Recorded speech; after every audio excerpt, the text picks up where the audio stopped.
dan banyak banyak cara buat membersihkan hati ini, emang banyak cara banget, kayak dzikir dan sebagainya. Tapi butuh waktu yang sangat lama kalau kita mau mengobatin hati kita, dan juga sulit. Bahkan terkadang kita itu lalai tentang apa? Tentang ilmu pengetahuan amalan hati. Karena apa? Karena kita terlalu sibuk dengan dunia, dengan perkara dunia, sampai kita lalai. Padahal banyak banget ilmu buat bersihin hati. Dan telah dijelaskan juga di dalam kitab Ihya Ulumuddin, tiga kotoran hati,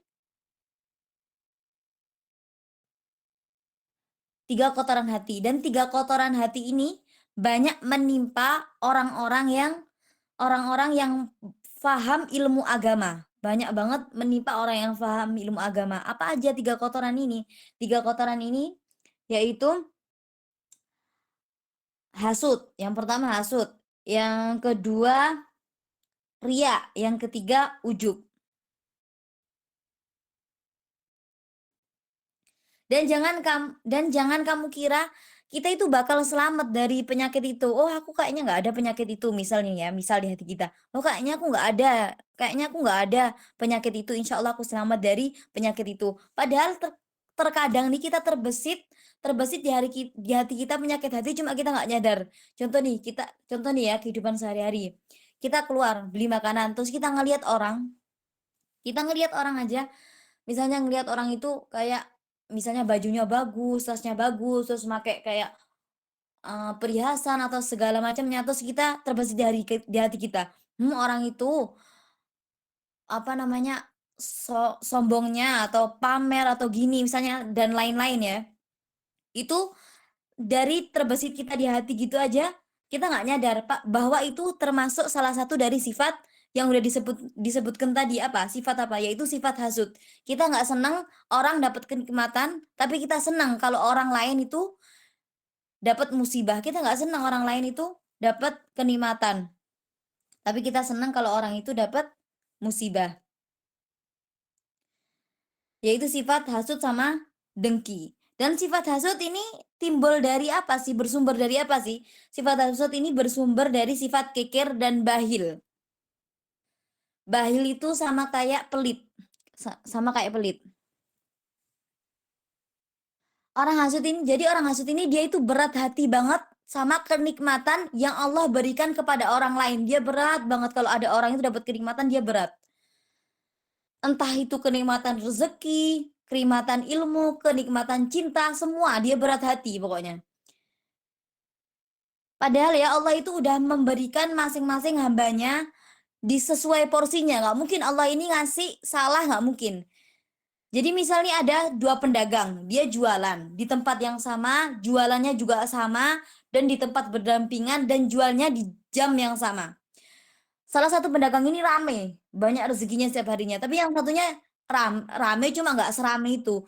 Nggak mungkin, misalnya terbesit di hati di salah satu pedagang itu, kok dia rame sih, kok aku nggak, apa salah ya Allah ngasih kenikmatan kenikmatan aku ini nyasar ke dia. Nggak mungkin. Allah itu udah ngasih porsi porsi kenikmatan masing-masing. Jadi kalau misalnya kita ini ngelihat orang lebih kenikmatan yang Allah kasihkan itu lebih dari kita, itu kita harus ngomong di hati kita, ya Allah, semoga kenikmatan dia ditambah dan sebagaimana kenikmatanku juga ditambah. Jadi kita doain yang baik-baik supaya kita juga dapat baiknya. Kalau kita doa baik, maka bakal balik ke diri kita sendiri. Misalnya rezeki dia lebih lancar, ya Allah semoga dilancarkan rezeki dia, semakin dilancarkan rezeki dia, supaya rezekinya kita juga dilancarkan sama Allah. Jadi jangan nggak senang sama kenikmatan orang lain, kita harus senang. Dan juga tadi sifat bakhil ya. Dia ini kok bisa sifat bakhil bisa menuju sifat hasud? Misalnya nih, ada orang pinter banget, pinter. Dia dikasih ilmu pengetahuan, ilmu lebih dari teman-temannya. Lebih dari teman-temannya. Dia lebih pinter. Kalau nerima penjelasan lebih lebih cepat daripada teman-temannya. Terus ada salah satu temannya nih minta keterangan sama dia. Misalnya gini, Fulana, tolong dong bantu aku. Aku nggak paham di bab ini, misal gitu. Terus dia ini nggak mau berbagi kenikmatan ilmu yang lebih yang udah dikasih Allah, dia nggak mau berbagi. Karena apa? Karena dia nggak mau ada orang yang lebih dari dia, dan dia nggak mau ada orang yang nyaingin dia. Padahal ya kalau kita berbagi ilmu kepada orang lain, itu nanti ilmu yang kita dapat itu tambah. Jadi kenapa kok menuju sifat hasud? Dia nggak suka ada orang yang sama kayak dia nggak suka ada orang yang lebih dari dia. Dia maunya dia yang pertama. Itu sifat hasud. Makanya apa? Makanya kita harus membentengin hati kita itu dari sifat hasud. Karena apa? Orang yang udah terletak di hatinya itu sifat hasud, sifat iri, dengki, tadi keker atau bakhil, sama itu, sama sifat. Intinya itu semua hasud. Itu dia itu nggak tenang hidupnya. Hidupnya tidak tenang, dia tidak tenang. Pokoknya selalu dihantui kayak ya Allah kok orang itu udah beli ini, kok orang itu udah beli ini, kok aku belum, kok orang itu sampai udah sampai perguruan tinggi kok aku belum, kok aku bodoh, kok dia lebih pintar daripada aku gitu. Jadi nggak tenang hidupnya, mikirin kenikmatan orang terus. Dia nggak mensyukuri kenikmatan dia sendiri. Nggak tenang hidupnya.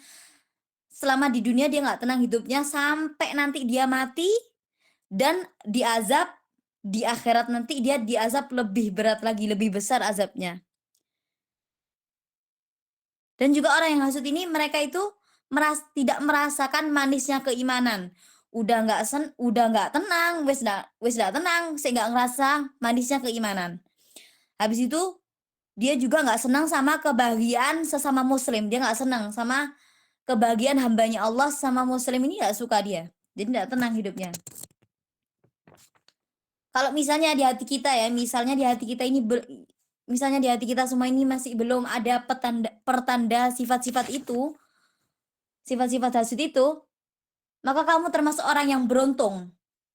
Maka kalau misalnya udah ngerasa nggak ada, insya Allah nggak ada penyakit itu, kamu orang yang beruntung. Jadi jangan sampai ada penyakit itu. Cara bentenginnya, kita sibukkan diri kita buat memperbaiki diri. Perbaiki diri dengan cara apa? Dengan cara mempelajari ilmu agama, ilmu-ilmu tasyawuf atau zikir, baca Quran, banyak ya. Banyak cara buat bentengin hati kita, banyak cara. Dan juga salah satu sifat penyakit hati lagi yaitu sifat ria. Ria ini apa? Ria ini apa ya? Ria ini tuh apa? Ria ini apa? Ria itu semacam sifat syirik. Sifat yang mana dia ini mencari kedudukan di hatinya makhluknya Allah. Karena apa? Karena dia itu ingin mendapatkan kedudukan, karena dia itu ingin mendapatkan kedudukan dan kehormatan di sisi makhluknya Allah. Dia nggak pengen dapat kedudukan atau kehormatan di sisi Allah Subhanahu wa Ta'ala, dia nggak pengen. Pokoknya pengen dipandang manusia itu pengen dia. Misalnya dia ngelakuin ini, wah aku mau ngelakuin ini biar dilihat orang, biar dipuji Allah, masya Allahnya. Kak, ya Allah masya Allahnya kamu udah bangun jam segini udah sholat. Insya kamu orang yang misalnya dia sedekah juga, kamu ya Allah masya Allahnya, sampai dijulukin dia orang yang dermawan. Dia dijulukin orang yang dermawan. Padahal di hatinya dia terbesit, aku ngelakuin ini biar dilihat orang. Aku ngelakuin segala sesuatu biar dilihat orang. Padahal orang yang dia ngikutin hawa nafsunya, biar dilihat orang itu, dia adalah orang yang celaka. Gak bakal dapat pahala.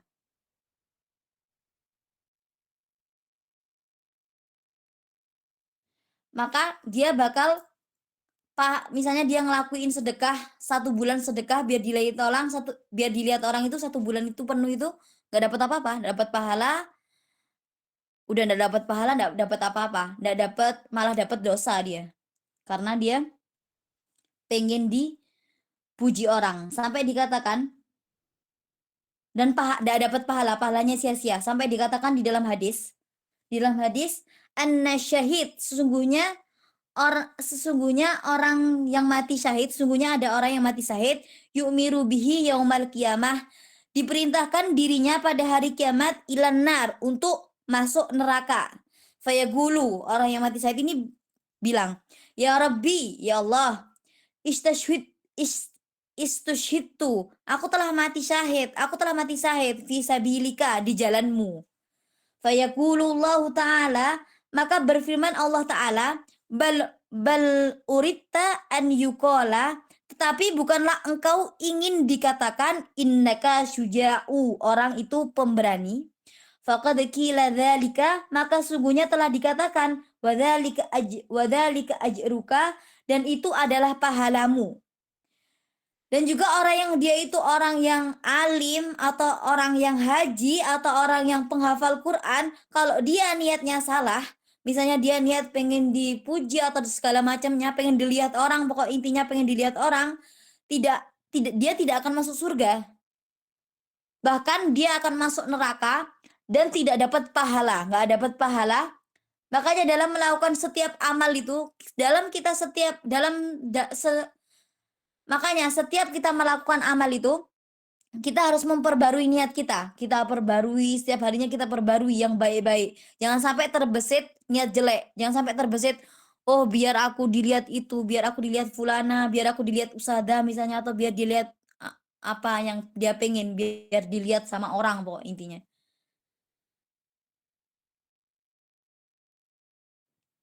Dan juga sifat penyakit hati lagi, yaitu sifat ujub.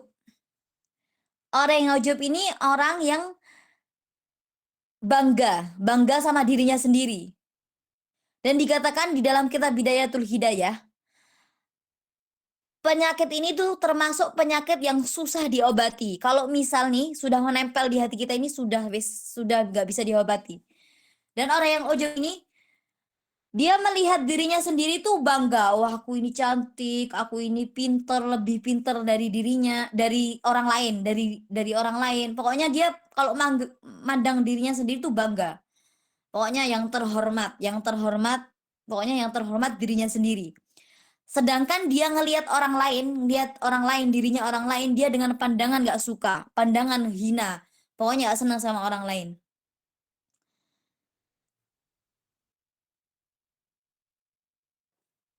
Dan orang yang ujub nih kalau ngomong pakai misal, aku loh cantik, lebih cantik dari dia, aku loh pinter, lebih cantik, lebih pinter dari dia. Pokoknya di setiap omongannya ada aku dan aku. Sebagaimana perkataannya iblis, ana khairum minhu, aku lebih baik daripada Adam. Khalaqtani minan nar, aku diciptakan dari api, wa khalaqtahu min tin, dan Adam diciptakan dari tanah. Jadi kalau kita nggak mau disamain sama iblis, jangan punya sifat ujub, yaitu aku kan iblis tadi aku, semua aku. Jadi jangan bangga sama dirinya sendiri, karena diri kita belum tentu lebih baik dari dia.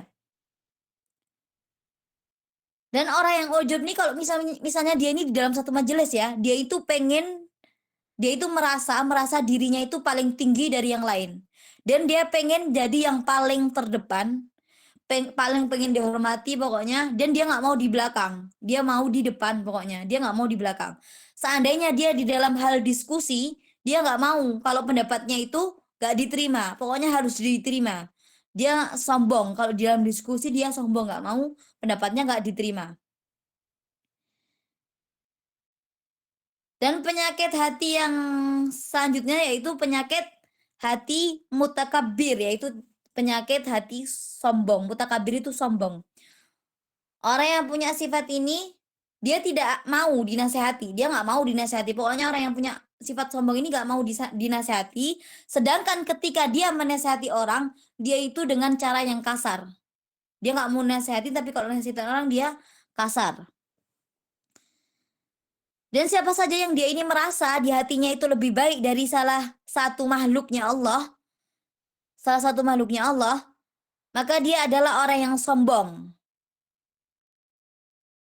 Tapi seharusnya kita harus menyadari ya bahwa nggak ada orang yang baik, bahwa nggak ada orang yang baik kecuali di mata Allah, kecuali dia itu yang baik di sisi Allah. Nggak ada yang tahu kan, yang tahu cuma Allah. Nggak ada yang tahu siapa yang paling dekat dari Allah, siapa yang paling baik di sisi Allah, nggak ada yang tahu.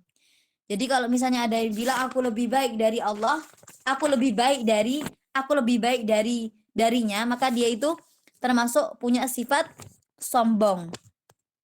Sifat sombong sama ria ini beda ya. Kalau ria kan dia itu bangga sama dirinya sendiri, bangga diri sama dirinya sendiri. Tapi kalau mutakabir ini dia sombong.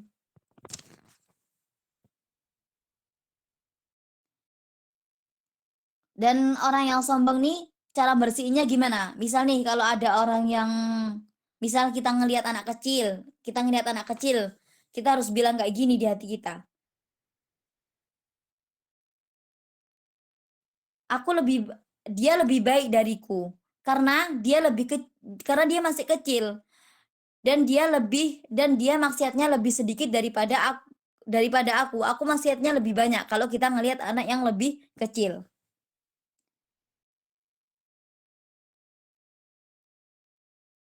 Dan kalau misalnya kita bertemu orang yang lebih lebih dewasa dari kita ngomong kayak gini di hati kita.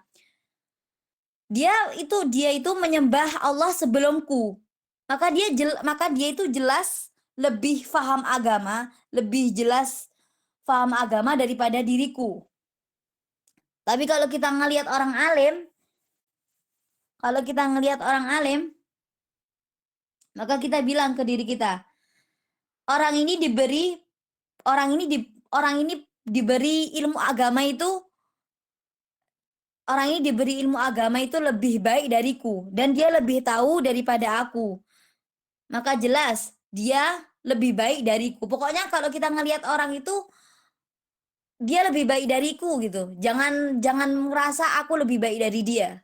Ngerasa ngerasa kita itu lebih rendah dari dia. Seandainya kita ngelihat orang, dia lebih baik dariku dan aku lebih rendah dari dia. Di hati aja nggak usah diomongin, di hati. Jangan sampai kita itu terbesit, aku lebih pintar dari dia, aku lebih tinggi derajatnya dari dia, jangan. Kita harus apa? Merendahkan diri kita.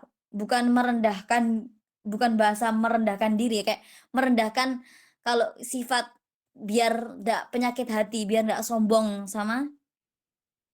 nggak terletak di hati kita ini sifat sombong. Dan orang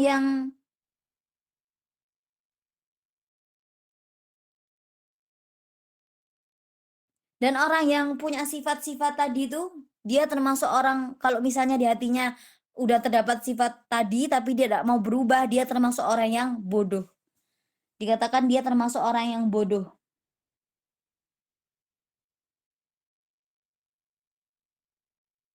Dan dikatakan juga oleh Habib Umar ya, kalau kita mau bersihin hati, itu ada 3. Di antaranya katanya Habib Umar kalau kita ada 3 cara buat membersihin hati. Katanya katanya beliau, yang pertama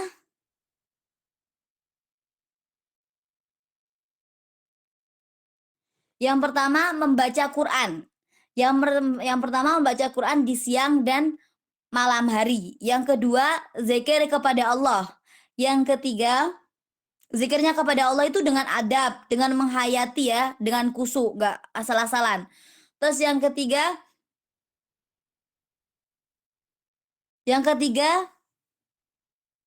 zikir kepada Allah. Dan yang ketiga melakukan sholat walaupun melakukan sholat malam itu loh, sholat malam terus doa sama Allah biar dibersihin hatinya. Orang yang melakukan 3 hal ini insya Allah dibersihkan hatinya dan dapat penerangan cahaya katanya Hai Umar. Dan juga kenapa kok kita ini harus membersihkan hati? Karena apa? Karena dikatakan di dalam hadis illa fil jasad mudghatan wa idza salahat salahal jasad kulluha fa innal fasada jasad kulluh. Artinya ingatlah sungguhnya di dalam jasad manusia terdapat gumpalan.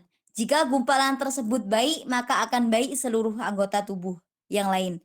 Dan jika gumpalan tersebut buruk, maka akan buruk anggota tubuh yang lain.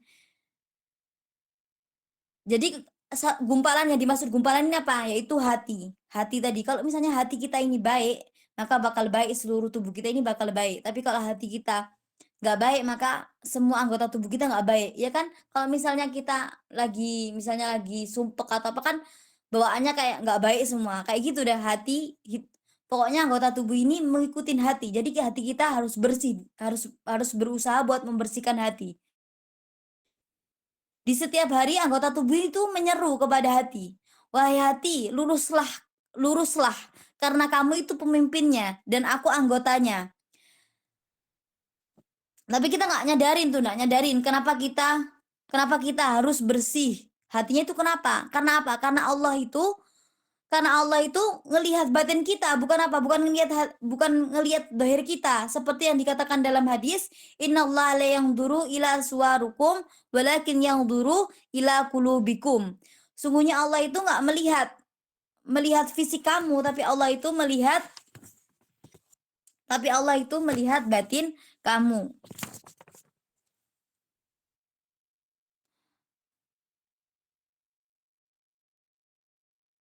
Jadi kita dan kita itu di akhir hidup kita itu kan kita nggak tahu ya akhir hidupnya orang itu gimana. Makanya kita doa sama Allah buat dibersihkan hati. Setiap harinya biar dibersihkan hati, biar ketika akhir hidup kita itu di dalam keadaan bersih hati dan kuat iman. Karena apa? Karena misalnya nih kita terbesit, oh orang itu kok gitu sih ibadahnya atau apa gitu ya. Kita nggak tahu orang, misalnya kita ngelihat orang kafir aja deh. Kita ngelihat orang kafir. Kok itu orang kafir kok gini. Padahal kita nggak tahu, bisa jadi dia di akhir hidupnya dia muslim dan dia terselamatkan dengan dosa-dosa. Dengan keislamannya dia tadi, dia terselamat dari dosa-dosanya dia selama dia kafir. Jadi kita berusaha kita berusaha nggak suudzon aja sama orang. Nggak husnudon aja sama orang. Kita berusaha buat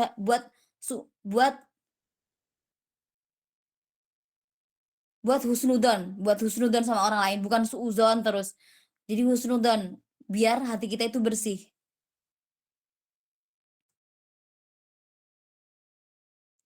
Dan juga yang tadi udah ngomong ya, banyak-banyakin doa, banyak-banyakin doa itu doa yang baik-baik buat orang lain. Kalau kita nggak senang sama orang itu doain yang baik. Kalau misalnya dia ngelakuin kesalahan sama kita, misalnya, pegelnya aku sama orang itu, misalnya ya gitu ya. Jangan dibales pegel juga sama dia, jangan. Kita doain, "Ya Allah, semoga dia berubah gini gini gini gini gini." Atau bahkan dulu anak pernah dengar dulu anak waktu waktu mondok itu pernah ustadzah bilang kayak gini, "Kalau kalian dijahati sama orang, kalau misalnya kalian itu apa ya, misalnya dibully atau diapain, jangan jangan balik jahatin orang itu, bahkan kalian kasih hadiah orangnya. Karena apa? Kalau kalian kasih hadiah, misalnya kasih hadiah sekarang kasih hadiah, terus berapa hari kemudian dikasih hadiah, itu dia bakal merasa, "Loh kok dia ini udah jahat kok tapi baik sama aku." Nanti dia bakal baik dengan sendirinya. Terus ustadzah ana juga dulu sering bilang, "Jangan pernah nyakitin orang lain." Karena apa? Karena dia juga umat Rasulullah. Dia juga umat Rasulullah yang perlu dibaiki juga. Jadi kalau misalnya kita mau ngelakuin kejahatan sama orang lain, bilang di diri kita, dia juga umat Rasulullah, maka jangan dijahatin. Jadi baikin gitu. Semoga kita semua yang di dalam majelis ini ya dibersihkan hatinya. Dan nggak insya Allah kita nggak terdapat ya di hati kita sifat hasut, riya, dan sifat ujub itu insya Allah. Dan sifat sombong insya Allah dibersihkan dari sifat itu ya. Wallahu a'lam bishawab.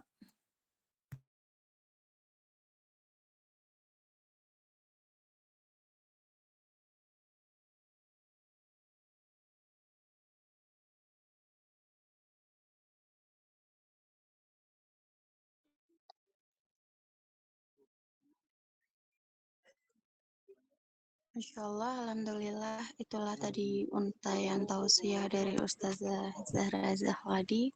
Syukran jazakillah khair Ustazah. Afwan Ustazah, apakah kita membuka sesi tanya jawab? Iya. Mau dibatasi pertanyaannya atau bagaimana Ustazah?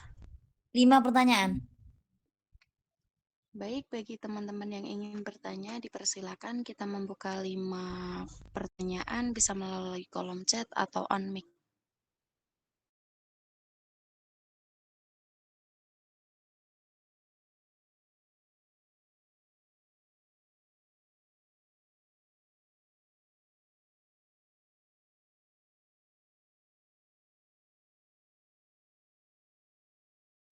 Untuk Kak Putri, kalau ingin bertanya, boleh.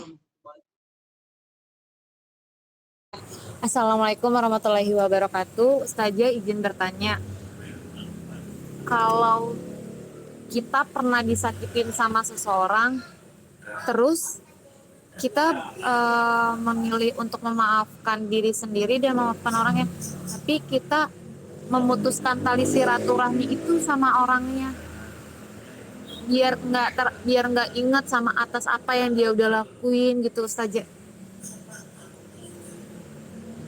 Apakah itu hal yang wajar atau gimana, Ustazah? Boleh minta pendapatnya? Udah bagus ya tadi ya. Misalnya dia nyakitin kita tapi kita nggak balas, kayak ya udah kita mau maafkan ya. Tapi yang kalau memutus silaturahmi itu ya jangan, kan nggak boleh ya memutus silaturahmi itu kalau orang memutuskan silaturahmi itu sebab kalau misalnya dia doa itu nggak dijabah sama Allah. Lebih tepatnya kamu bukan memutus silaturahmi tapi inilah apa namanya, menjaga jarak gitu. Cuman bukan cuma bukan bukan mutus silaturahmi. Kalau misalnya mutus silaturahmi kan nggak ngomong atau apa. Maksudnya masih ada sifat kesel kan ya. Jadi kalau dia ngomong atau nanya atau minta bantuan ya nggak apa-apa bantu. Atau menghindar tapi jangan, bahasanya jangan memutus silaturahmi ya, menghindar aja. Kalau misalnya ketemu dia ya nggak apa-apa, sapa, senyum. Jangan kayak bener-bener putus terus nggak ngomong, nggak apa. Kalau misalnya dia nanya atau apa atau minta tolong atau nyapa ya nggak apa-apa, sapa, jangan putus silaturahmi.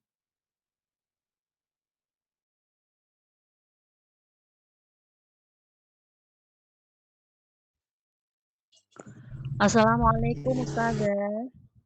Mau tanya Ustazah, Waalaikumsalam. gini Ustazah, kami ini kan seorang wanita, selalu didolimi terus misalnya dengan, misalnya pasangan. Nah, kami sudah berusaha untuk baik, untuk mendoakan setiap hari untuk biar dia sadar, biar, dia itu baik terhadap kita. Namun, tidak tahu, dia tidak ada perubahan. Kami selalu nangis terus, pokoknya selalu disakiti, selalu dizalimi. Terus bagaimana Ustazah? Kami ini kan bukan malaikat ya Ustazah, kami manusia biasa, ada sabar itu juga maaf nggih ada batasnya Ustazah. Terus gimana cara kita Ustazah untuk bisa kita ikhlas untuk menerima kedzaliman itu, agar kita mendapatkan ridha Allah untuk, ibadah kita Ustazah. Kami takut kalau kami membalas nanti takutnya dosa dan tidak mendapat ridho ibadah kita Ustazah. Bagaimana Ustazah? Terima kasih Ustazah. Assalamualaikum warahmatullahi wabarakatuh.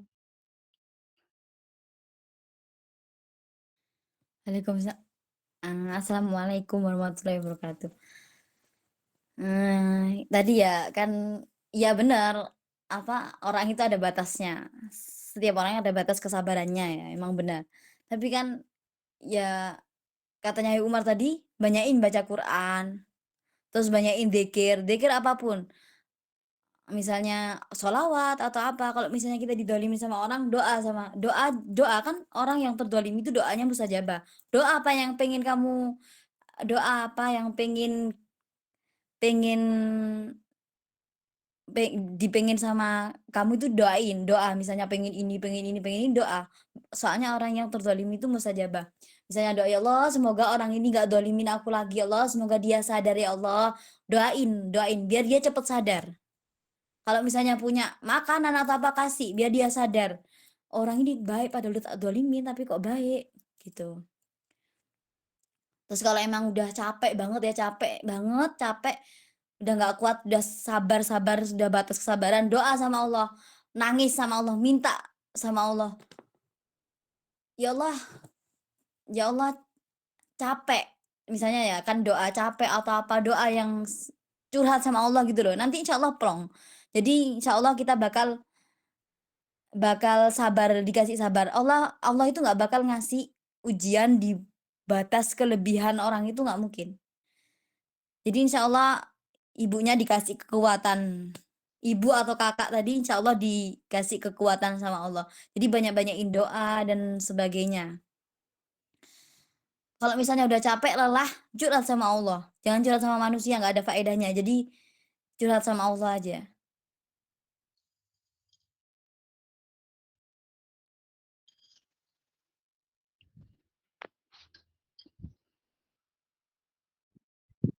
Baik, untuk pertanyaan selanjutnya, Kak Imas, bagaimana?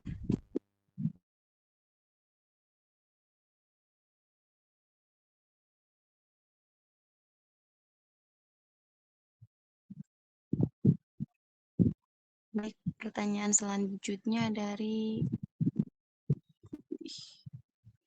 Imas Syaifatul Latifah. Ustazah, ada doanya supaya hati kita bersih dan enggak kepancing sama orang lain?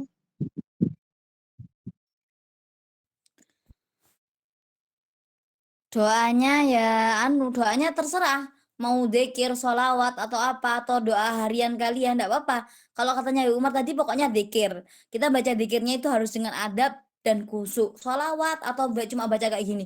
Pernah dikatakan salah satu ulama, Allah, Allah, Allah gitu. Allah gitu yang kayak neken di hatinya itu. Insya Allah kalau kita terbesit kayak gitu atau enggak astagfirullah, astagfirullah kan itu ya buat ngilangin penyakit hati. Terus baca Quran,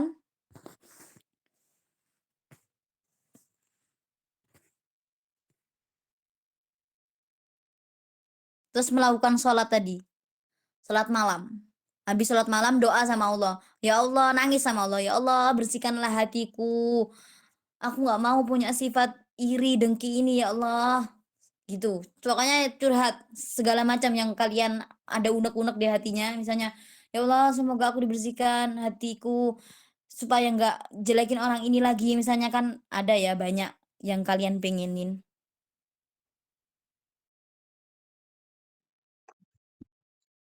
Untuk pertanyaan selanjutnya, siapa yang ingin bertanya? Oh, baik. Dari Kak Nawal. Assalamualaikum. Afwan, izin bertanya Ustazah, apakah Ustazah punya tips agar hati senantiasa bersih dan terhindar dari sifat hasut? Terima kasih Ustazah.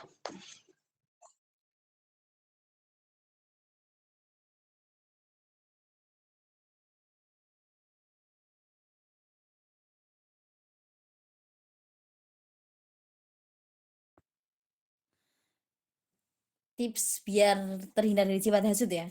Kalau misalnya kita ngelihat orang lebih baik dari, kan kalau sifat hasut itu kita nggak senang sama kesenangan orang lain. Tapi kita senang kalau orang itu dapat musibah.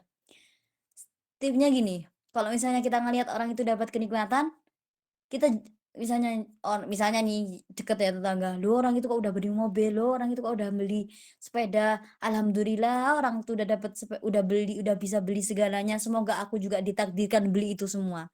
Jadi balik doain, doain orang yang kalian hasut ini, doain. Misalnya kita hasut sama orang, misalnya ada terbesit hasut sama orang, bukan hasut, bukan emang insya Allah nggak ada sih sifat hasut.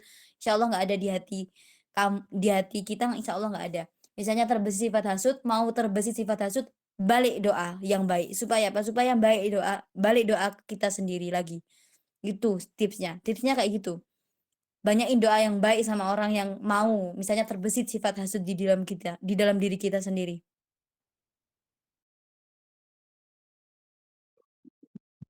Baik, syukuran Ustazah. Untuk pertanyaan selanjutnya, siapa yang ingin bertanya, dipersilahkan.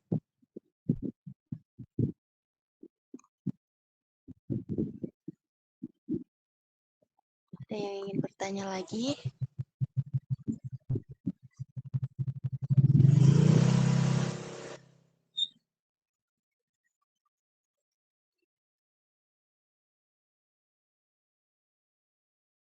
apakah ada yang ingin bertanya lagi? Kita tunggu sampai 20.32 ya.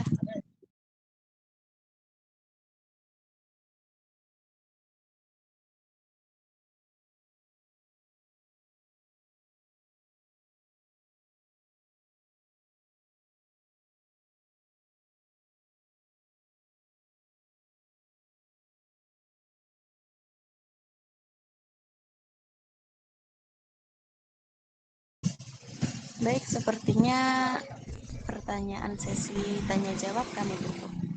Alhamdulillah, itulah tadi jawaban dari Ustazah atas pertanyaan akhwati fillah semuanya. Karena terbatasnya waktu, mohon maaf. Untuk pertanyaan yang belum terjawab bisa ditanyakan ulang di grup WhatsApp. Insya Allah akan dijawab langsung oleh Ustazah. Baik, selanjutnya kami mohon izin minta barokah Fatihahnya Ustazah dan doa untuk keberkahan majelis kami dan juga yang hadir pada malam hari ini. Tafadhol Ustazah. Al-Fatihah bil qabuli wa tamami kulli sulin وصالح شأن ظاهرا وباطنا في الخير واللطف وعافية ويدخلنا ويرهقنا في نياتنا وعلى من نوى أسلافنا الصالحين وخصوصا إلى حضرة النبي محمد صلى الله عليه وسلم. الفاتحة.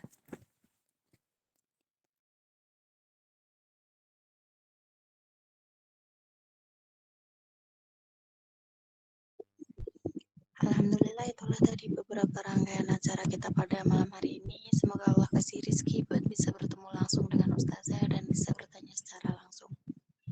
Kita doakan semoga Ustazah selalu dalam lindungan Allah, berkah umur dan ilmu beliau. Kami ucapkan syukran wa jazakumullah khair kepada Ustazah Zahra Zakhladi dan segenap Sohibul Hikmah dan juga para akhwat yang turut hadir pada taklim malam hari ini. Insya Allah ketemu lagi di taklim selanjutnya. Selanjutnya kita tutup dengan membaca doa selesai taklim dan penutup majelis.